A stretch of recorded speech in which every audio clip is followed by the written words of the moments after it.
We woke to the last day exploring the Highlands, and at breakfast discovered a small problem. I felt quite bad because I accidentally put the bag of ice in their fridge. Oh God, yeah. And then I was like, where's the ice gone? And then it was the puddle of water below the fridge, and I was like, oh dear. Torridon Youth Hostel was really good. They had a really nice kitchen area and the little room, again, where you go and kind of chill. Because And it the was like view literally, was it was really nice. Honestly, youth hostels are the way to go if you're doing this type of trips. Yeah, absolutely. After apologising for the ice spill, we packed up the car and got ready to leave. But due to trouble sleeping over the trip, in beds not quite long enough for a 6'4" Matt, he decided to stay behind for this day, and we sadly left with a spare seat. We pressed on regardless though, and enjoyed some beautiful coastal driving. Seeing some scenic stopping points, we pulled over and enjoyed the view. Which I feel like at the end of the trip, we kind of realised that those like last minute addition were actually part of the nicest bit as well. Surprise, Spur of the moment kind of thing. After taking some snaps and stretching our legs, we continued round the loop, looking for other opportunities to explore.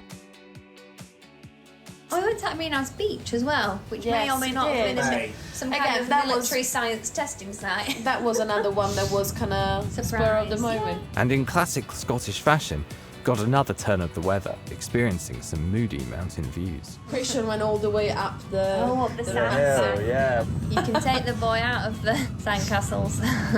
I have not started filming. Whee!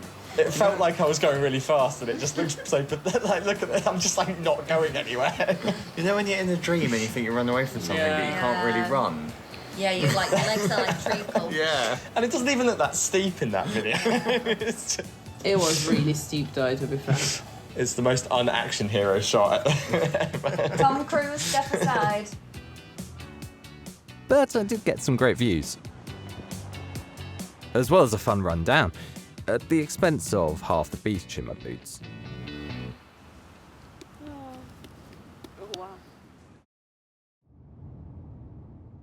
We got back in the car and continued through the mountains, before arriving at our next destination, at the main street of Applecross. We did the bay, and then we pulled into Applecross.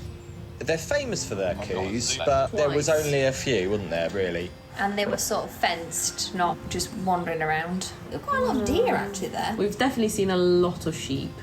Yeah. A lot of sheep. And after seeing the animals, we went to get some food. That was so good, the restaurant. And they had Scottish peas. It was a really pretty little garden, and so they grow a lot of the produce there, don't they? I think all of it. No. Yeah. It's kind of like a tapasy vibe because they were like little plates. So I had a burger, so there you go. Yeah, that's true. Well, they have like mains as well. After walking through the gardens, we visited a local photography studio and got a glimpse of what some of the locations we'd visited could look like, before heading into the mountain to see the Black Nabar Pass.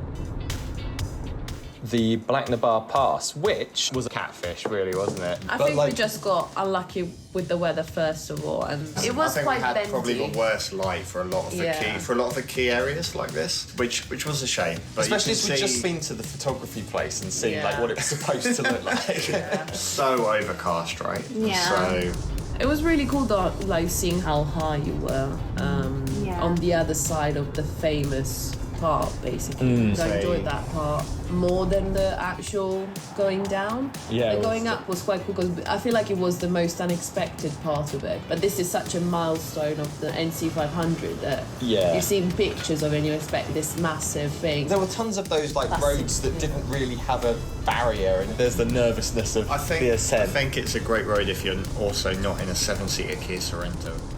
When we finally reached the top, we had a kind of fun drive down one of the NC500's most famous roads.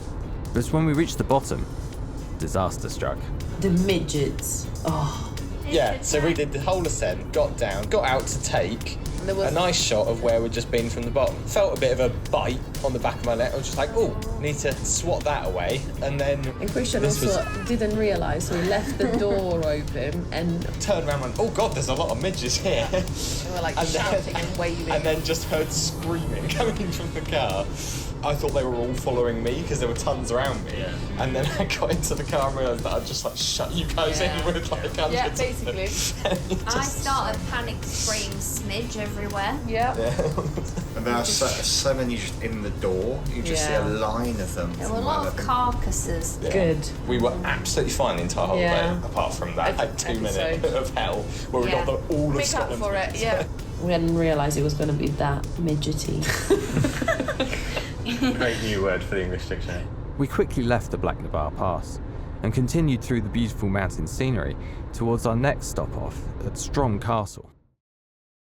Built by Clan MacDonald in the 15th century, Strome Castle stood until 1602, where it was destroyed in a siege. When we arrived at the viewpoint, however, we found it still occupied. It was a really cool spot. Oh, it was a really cool view, wasn't it? It was weird how there was just no car park, no nothing. It was like a residential. It's like some bloke's house, right? It's kind of like the locals look after these historical sites. It might not take much looking after.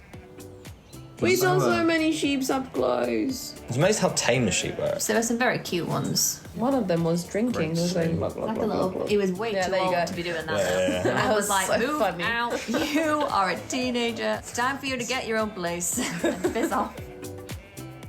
Having seen some sights and hung out with some sheep, we left Strome and headed for our last castle and stop-off of the day, at Eilean Donan. Since being destroyed in 1719 during the Jacobite rebellions, the reconstruction of Eilean Donan was completed in 1932 and has hosted many movies and events over the years. I got my turn on the GoPro as well, which was fun. Christian, I'm filming things. Huh? I'm filming things. You are? I'm a walking camera. Yeah. I'm like a Black Mirror episode. Pro Go Pro. Just trying to get unusual angles.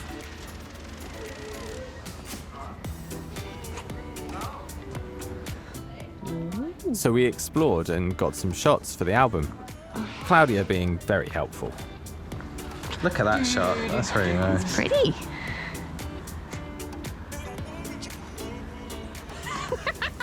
I mean, they say on like the tourist boards, like, oh, if you don't want to pay, you can still see most of it due to the free roaming laws in Scotland. By the time we got there, the castle, the indoor bit, was actually shut. Because they were having a wedding, weren't they? But it was incredible. It's a beautiful. It said it had been in a lot of films, didn't it? That was generally one of the best days. Shame that Matty wasn't there. He would have liked that bit. As the evening drew on, we left the impressive castle, before returning north to complete the day's loop.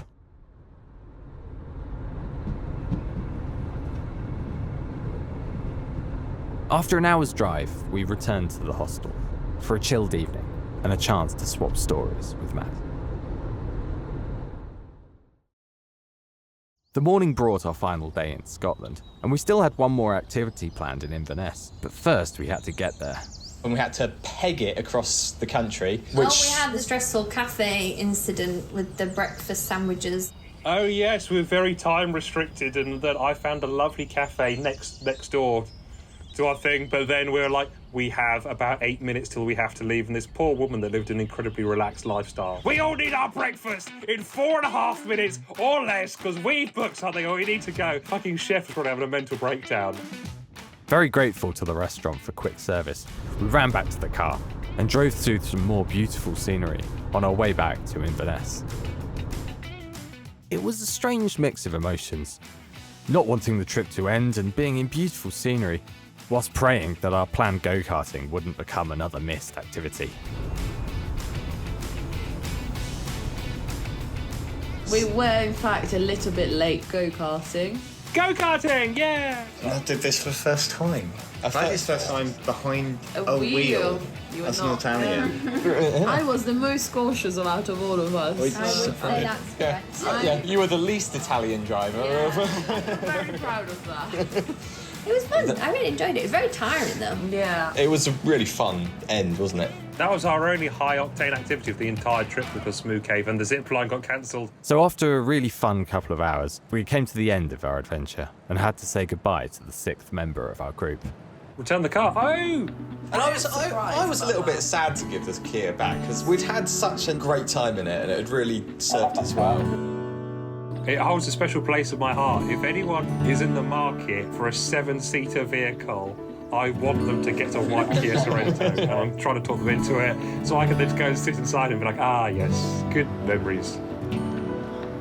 And after a heartfelt send-off, we returned to Inverness for some food and a chance to reflect on the trip. In our week-long journey, we'd experienced some incredible scenery, endured all kinds of the Scottish elements, enjoyed some great food, and most importantly, created some amazing memories with friends. As we entered the airport, we'd reached the end of our 500-mile road trip. And to misquote the Proclaimers, I'd absolutely love to do 500 more.